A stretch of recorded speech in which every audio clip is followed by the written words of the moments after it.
1950년대 말 독일 베를린은 이상한 도시였다. 동쪽에서는 소련의 깃발이 휘날렸고 서쪽에는 미국, 영국, 프랑스가 나눠 가진 작은 자유지대가 남아 있었다. 전쟁은 끝났지만 냉전은 시작되었고 전선은 총 대신 철조망과 감시탑으로 바뀌었다. 베를린은 한 나라 안에 두 세계였고 이질적인 두 체제가 서로를 겨누는 전초기지가 되었다. 그러나 그때까지만 해도 도시는 하나였다. 동에서 태어난 아이가 서쪽 학교에 다닐 수 있었고 서쪽의 간호사가 동쪽의 병원을 오갔다. 퇴근길엔 서로 다른 이념의 거리를 밟았고 장을 보러 국경을 넘는 것도 일상이었다. 도시의 균열은 서류상으로만 존재했을 뿐 사람들은 여전히 같은 전차를 타고 같은 강을 건너며 같은 언어로 웃고 싸웠다. 하지만 그것이 언제까지 가능할지는 아무도 몰랐다. 1950년대 후반으로 갈수록 균열은 일상의 구석구석을 파고들기 시작했다. 동독의 젊은이들이 밤이면 밤마다 서쪽으로 넘어갔다. 자유를 찾아, 더 나은 삶을 찾아,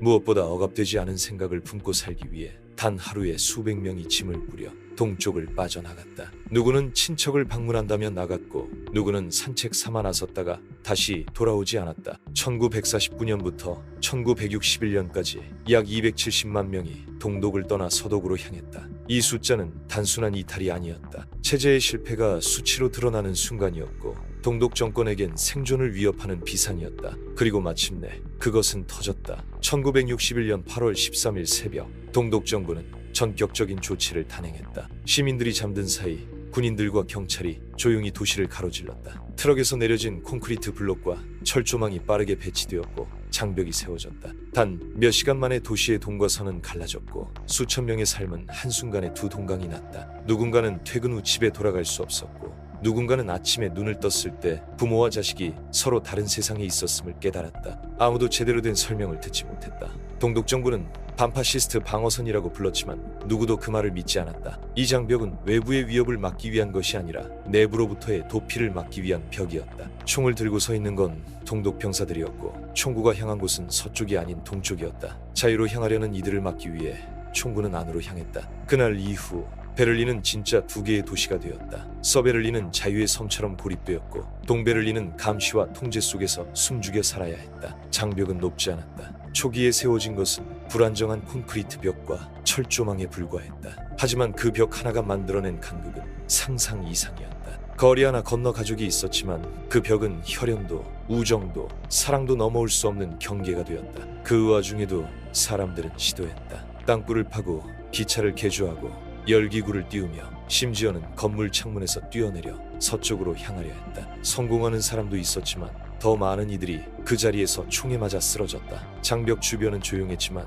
그 조용함은 죽음의 기운이었다. 장벽에 접근하는 것만으로도 목숨을 걸어야 했고 동독 병사들은 망설이지 않았다. 명령에 따랐다는 말은 죽은 사람에게는 아무 의미가 없었다. 이제 사람들은 깨달았다. 장벽은 단지 물리적인 벽이 아니었다. 그것은 체제 간의 불신, 두려움, 강제된 침묵의 상징이었고 동시에 인간의 의지를 시험하는 거대한 실험장이었다. 자유는 멀지 않은 곳에 있었지만 그 몇 미터가 끝내 넘지 못할 거리로 느껴졌다. 그러나 그 모든 억압 속에서도 균열은 다시 시작되고 있었다. 감시와 검열로 덮을 수 없는 불씨들이 동베를린 곳곳에서 피어나고 있었다. 장벽은 완벽한 구조물처럼 보였지만 사람들의 마음속까지는 막지 못했다. 겉으로는 침묵이었지만 그 안에는 언젠가 다시 터질 무언가가 끓어오르고 있었다. 1960년대 후반으로 접어들며 동독 사람들은 장벽의 존재에 점점 익숙해지는 듯 보였다. 하지만 그것은 진짜 적응이 아니라 피할 수 없는 현실에 짓눌린 체념에 가까웠다. 텔레비전은 매일같이 서방을 비난했고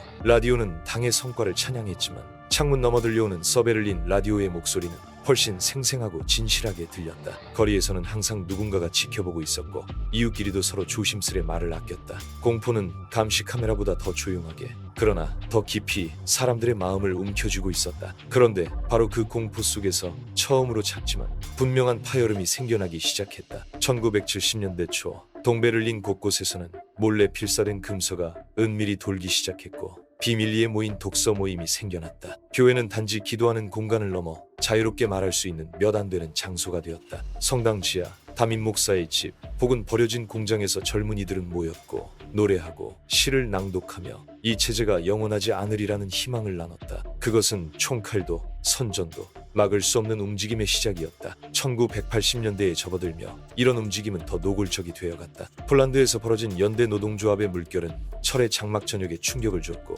동독의 젊은 지식인들에게 강한 자극이 되었다. 라이프치히와 드레스덴 그리고 동베를린의 일부 대학생들은 이제 더 이상 단순한 불만이 아니라 체제 자체에 대한 문제를 공론화하기 시작했다. 물론 이들은 곧바로 국가보안부, 즉 슈타지의 감시 대상이 되었고 많은 이들이 신문을 받고 투옥되었다. 그러나 그중 일부는 다시 나와 더 강하게 저항했고 감옥에서조차 서로를 찾아 연결되었다. 특히 교회는 중요한 역할을 했다. 공산당은 종교를 무시했지만 완전히 부정하지도 못했다. 성 니콜라이 교회에서 시작된 월요 기도회는 기도의 형식을 빌린 집회였고 그것은 신의 이름을 통해 말할 수 있는 유일한 자유로운 장소가 되었다. 사람들은 기도라는 이름으로 평화를 말했고 인권을 말했으며 점점 더 큰 목소리로 우리도 바뀌어야 한다고 외쳤다. 기도회는 매주 수백 명으로 이후 수천 명으로 늘어났고 1989년 가을이 다가올 무렵엔 수만 명이 거리로 나왔다. 한편 동독 정권의 눈과 귀인 슈타지는 그런 움직임을 절대 가볍게 보지 않았다. 수만 명의 정보원이 전국에 퍼져 있었고 친구와 가족 사이에도 감시와 밀고가 오갔다. 그러나 그 광범위한 감시조차도 이 시대의 흐름을 거스를 수는 없었다. 소련의 고르바초프가 개혁과 개방을 내세우며 블라디보스토크에서부터 동유럽 전역의 변화를 촉구하던 그 시기 동독의 에리히 호네커는 여전히 귀를 막고 있었다. 그는 장벽은 앞으로 50년은 더 갈 것이라며 기세등등했지만 그 말이 나온 지 불과 몇 달 만에 장벽은 무너졌다. 무엇이 이 체제의 허상을 흔들었을까? 경제는 이미 붕괴 직전이었고 사람들은 공산당이 주장하는 계획 경제보다 서독 친척이 보내준 커피와 청바지에 더 의지하고 있었다. TV를 켜면 서베를린의 화려한 광고가 동독 가정의 낡은 거실을 비췄다. 아이들은 서독 만화에 웃고 어른들은 서방 뉴스에서 진짜 세상의 소식을 들었다. 장벽은 물리적으로 사람들을 막을 수 있었지만 정보와 욕망은 막을 수 없었다. 이미 마음은 넘어가 있었다. 1989년 드디어 무언가가 끓어오르기 시작했다. 라이프치히에서는 매주 월요일마다 수만 명이 모여 우리는 국민이다라고 외쳤다. 처음엔 체제 비판도 통일도 아니었다. 단지 여행의 자유, 말할 수 있는 권리, 투표할 수 있는 권리를 요구했을 뿐이었다. 그러나 그 소박한 요구는 동독 정권에게는 파괴적이었다. 왜냐하면 이 체제는 그 어떤 작은 변화도 허용할 수 없도록 설계된 구조였기 때문이다. 그래서 그들은 진압을 시도했다. 경찰이 진입하고 군이 배치되고 시위대는 겁을 먹기도 했다. 하지만 그만큼 더 많은 사람들이 다시 광장으로 나왔다. 총칼 앞에서 무릎 꿇지 않은 사람들이 만들어낸 흐름은 이제 걷잡을 수 없게 되었다. 그리고 그 마지막 불씨는 예상치 못한 장소에서 말실수처럼 흘러나온 한마디에서 시작되었다. 1989년 11월 9일 동독의 정치국권 귄터 샤보프스키는 기자회견장에 앉아 있었다. 그는 피곤해 보였고 앞에 쌓인 메모들을 허둥지둥 넘기고 있었다. 수일째 이어진 시위와 국제 압박, 내부 개혁 요구로 동독 정권은 궁지에 몰려 있었다. 마침내 정부는 제한적이지만 여행 규제를 완화하는 조치를 취했고 그 내용을 전달하기 위해 샤보프스키가 나선 것이었다. 기자들의 질문이 쏟아졌다. 그중 이탈리아 기자 리카르도 에르만이 던진 질문 하나가 공기를 가르듯 튀어나왔다. 새 여행 규정은 언제부터 시행됩니까? 샤보프스키는 머뭇거렸다. 그리고 당 중앙에서 받은 문서를 다시 들여다보다가 이렇게 답했다. 제가 이해하기로는 즉시입니다. 지체 없이. 그 한마디는 기자회견장을 넘어서 전 세계로 퍼져나갔다. 즉시. 그것은 새로운 행정 규정이 아니라 체제를 흔드는 일격이었다. 독일 텔레비전은 실시간으로 이 장면을 내보냈고 서독 뉴스도 이를 긴급 속보로 전했다. 그 순간 수많은 동베를린 시민들이 TV 앞에서 얼어붙었다. 즉시? 그 말은 정말 지금 당장 국경이 열린다는 뜻일까? 혼란은 곧 행동으로 번졌다. 그날 밤 수천 명의 동베를린 시민들이 브란덴부르크 문 앞, 그리고 체크포인트 찰리, 보놀모 거리 검문소 앞에 몰려들기 시작했다. 병사들은 당황했고 상부로부터 명확한 지침은 없었다. 군 지휘부는 그 명령이 진짜인지 확인받지 못한 상태였다. 그런데도 인파는 점점 늘어났다. 지금 열린다고 했다. TV에서 나왔다. 정부가 말했다. 기자회견이었다. 검문소 책임자 하랄트 예거는 이 상황을 어떻게 해야 할지 몰랐다. 그의 손에는 총이 있었고 지휘 라인은 무응답이었다. 시간은 흘렀고 성난 군중은 철문 앞에서 점점 목소리를 높였다. 누군가는 울었고 누군가는 고함쳤다. 우린 가족을 만나야 해. 당신들 우리를 평생 갇히게 할 순 없어. 결국 자정 무렵 예거는 결단했다. 문을 열어라. 그리고 장벽의 철문이 처음으로 열렸다. 그 순간은 역사였다. 환호성이 터졌고 사람들은 서로 껴안고 울고 웃었다. 일부는 믿을 수 없다는 듯 고개를 저었고 누군가는 무릎을 꿇고 땅을 쳤다. 누군가는 여전히 의심하며 몇 발자국만 내디뎠고 또 다른 누군가는 미친 듯이 달려나가 서베를린의 포장도로에 무릎을 꿇고 입을 맞췄다. 서쪽에서는 그들을 맞이하러 나온 시민들이 맥주를 들고 있었고 꽃다발이 쏟아졌으며 거리의 악사들은 환호 속에서 노래를 불렀다. 장벽 위에 오른 청년들이 환하게 웃으며 손을 흔들었고 동과 서는 그렇게 처음으로 하나의 그림 속에 담겼다. 이날 밤 그 누구도 정확히 이 모든 상황이 어떻게 벌어졌는지 설명할 수 없었다. 아무런 공식 명령도 없었고 총 한 발 없이 장벽이 무너졌다. 그러나 그 무혈의 혁명은 수십 년 동안 억눌린 사람들의 갈망, 희망, 분노, 그리고 침묵 속에서 피워낸 인내의 결과였다. 장벽의 붕괴는 단지 한 나라의 경계가 허물어진 사건이 아니라 전 세계에 울려 퍼진 메시지였다. 어떤 벽도 끝까지 서 있지 않는다. 그날 밤 이후 사람들은 곧장 해머와 끈을 들고 나왔다. 장벽은 더 이상 두려움의 상징이 아니었다. 사람들은 스스로 그 벽을 부수기 시작했고 장벽은 역사상 가장 위대한 기념물이 아닌 가장 위대한 해체 작업의 대상이 되었다. 베를린 장벽은 벽돌 하나하나가 자유의 조각이 되었고 세계 각국으로 퍼져나가 박물관에 전시되거나 개인의 책상 위에 놓이며 증언이 되었다. 그러나 이 벽이 완전히 무너진 것은 그날 밤 하나의 사건으로 끝나지 않았다. 그 이후에도 혼란은 있었고 체제 통합의 갈등은 깊었다. 서독의 풍요와 동독의 현실이 충돌하면서 기쁨 속에서도 냉정한 현실의 벽은 다시 한번 나타났다. 1989년 11월 10일 아침 베를린의 거리에는 여전히 축제의 여운이 남아있었다. 밤새 열린 검문소를 통해 수십만 명이 동서로 오갔고 사람들은 낯선 듯 익숙한 거리에서 서로를 바라보며 눈물을 흘렸다. 오랜만에 만난 형제가, 이웃이, 친구가 서로를 꼭 껴안았다. 그러나 이 감격적인 재회 너머에는 곧 복잡한 현실이 기다리고 있었다. 통일은 아직 결정되지 않았고 체제는 여전히 나뉘어 있었다. 동독 정부는 장벽 붕괴 이후에도 체제를 유지하려 했지만 이미 무너진 신뢰 위에 다시 집을 지을 수는 없었다. 사람들은 더 이상 사회주의가 아니라 자유를 원했고 단지 장벽이 아니라 체제 전체가 붕괴하기 시작했다. 마치 마지막 돌 하나가 빠지며 북 전체가 무너지는 것처럼 몇 주 사이 동독 정부는 중심을 잃고 흔들리기 시작했다. 12월이 되자 에리히 호네커를 대신해 올라선 애군 크렌치 정부는 더 이상 국민을 통제할 힘이 없다는 것을 인정해야 해. 개혁된 사회주의라는 이름으로 뭔가를 되돌리려 했지만 시계는 이미 뒤로 돌아가지 않았다. 동독 전역에서 시위는 이어졌고 각 지방에서는 공산당 지부가 해산되기 시작했다. 시민위원회가 지역 권력을 장악했고 경찰과 슈타지는 점점 더 존재감을 잃어갔다. 몇몇 슈타지 요원들은 자신들의 감시 기록을 불태웠지만 시민들은 이미 건물에 들이닥쳐 그 증거들을 확보하고 있었다. 거대한 감시 체계는 그렇게 시민들의 손에 의해 해체되었다. 그리고 마침내 1990년 3월 동독 역사상 최초의 자유총선이 치러졌다. 이 선거는 단순한 정치적 절차가 아니었다. 그것은 수십 년의 억압 뒤에 처음으로 국민이 체제를 선택할 수 있는 기회였다. 결과는 명확했다. 국민은 개혁된 사회주의가 아닌 서독식 민주주의와 자본주의, 즉 통일을 선택했다. 독일 기독민주당과 그 연합 세력이 압승했고 통일은 단순한 구호가 아니라 현실로 움직이기 시작했다. 그러나 통일은 단지 국경을 허무는 일이 아니었다. 그것은 완전히 다른 두 시스템을 하나로 묶는 과정이었고 그만큼 고통스러웠다. 수십 년간 다른 경제 체제에서 살아온 사람들에게 통합은 말처럼 간단하지 않았다. 서독은 이미 유럽의 핵심 경제국이었지만 동독은 낙후된 산업 구조와 비효율적인 생산 체계를 안고 있었다. 통일 이후 동독의 수많은 국영기업이 경쟁력을 갖추지 못한 채 문을 닫았고 실업률은 폭등했다. 한때 노동의 나라라 자부하던 동독은 하루아침에 실업과 구조조정의 상징이 되었다. 사람들은 혼란스러웠다. 장벽은 무너졌지만 그 반대급부로 삶의 기반이 무너졌다고 느낀 이들도 많았다. 특히 중년 노동자들과 은퇴를 앞둔 세대는 새로운 시스템에 적응하기 어려웠다. 동독의 의사였던 이가 갑자기 서독 기준에 맞지 않는다는 이유로 직업을 잃었고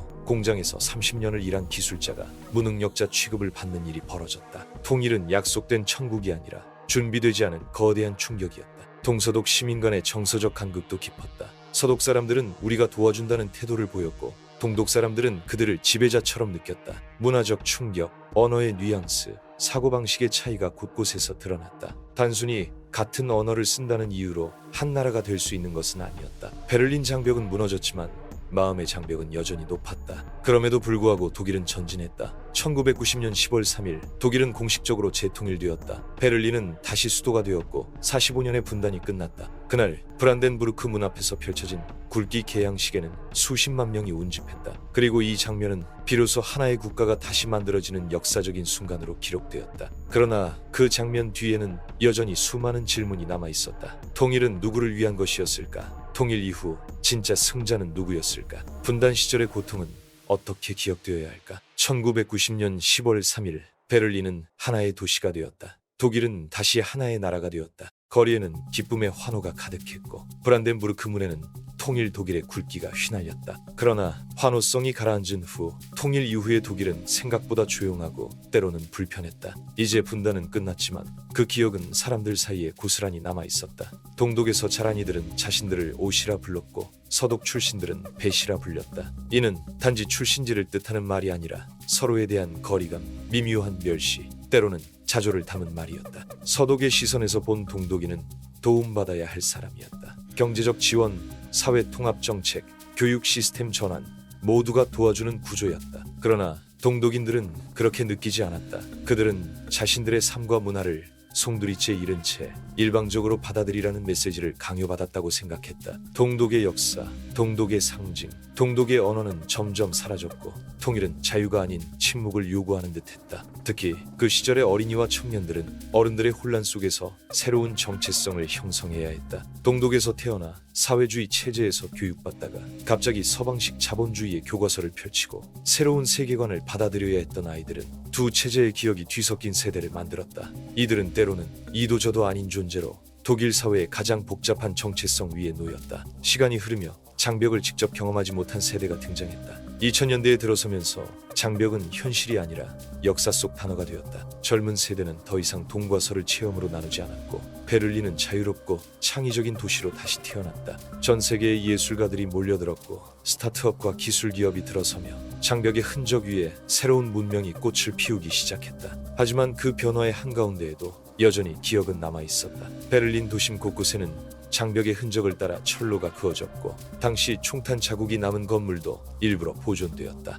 장벽 위를 걸으며 과거를 기억하는 사람들, 무너진 콘크리트 조각을 들여다보며 눈시울을 붉히는 노인들, 그리고 그 곁에서 장난치며 뛰노는 아이들, 모두가 함께 살고 있었지만 같은 시간을 살고 있다고는 말할 수 없었다. 통일 이후 몇십 년이 지난 지금도 동독 지역은 서독에 비해 경제적으로 열세인 경우가 많다. 소득 수준, 실업률, 기반 산업의 발전 속도에서 여전히 차이를 보인다. 정치적으로도 동독 지역은 더 극단적인 선택을 하는 경우가 많았고 허용되지 못한 분노가 때때로 극우 정당의 표를 몰아주기도 했다. 누군가에게는 통일이 지워진 존재의 증명이었고 또 다른 누군가에게는 과거의 배신자로 낙인 찍히는 것이기도 했다. 하지만 동시에 독일은 그 기억을 잊지 않으려 애썼다. 2004년 베를린 밑에 지역에 장벽 기념관이 세워졌고 매년 11월 9일이면 독일 전역에서 장벽 붕괴를 기념하는 행사가 열린다. 학생들은 역사 수업에서 장벽에 대해 배우고 다큐멘터리를 통해 그날의 생생한 장면을 접한다. 과거를 잊지 않는 것이야말로 다시는 그런 일이 반복되지 않도록 하는 유일한 길이라는 믿음이 사회 전반에 깔려있다. 그리고 지금 베를린 장벽은 단지 한 나라의 과거가 아니라 전 세계가 공유하는 자유의 상징이 되었다. 폴란드의 학생들은 자유를 위한 첫걸음으로, 한국의 청년들은 분단의 끝을 상상하며, 쿠바의 시민들은 자신들의 미래를 예측하며 이 장벽을 떠올린다. 베를린 장벽은 무너졌지만 그 그림자는 오늘날에도 묻고 있다. 벽은 물리적으로 사라졌지만 우리 마음속에는 어떤 벽이 여전히 존재하는가? 우리는 과연 어떤 장벽 앞에서 주저하고 어떤 경계에서 멈추고 있는가? 그 장벽을 넘기 위해 지금 우리는 무엇을 감내할 준비가 되어 있는가?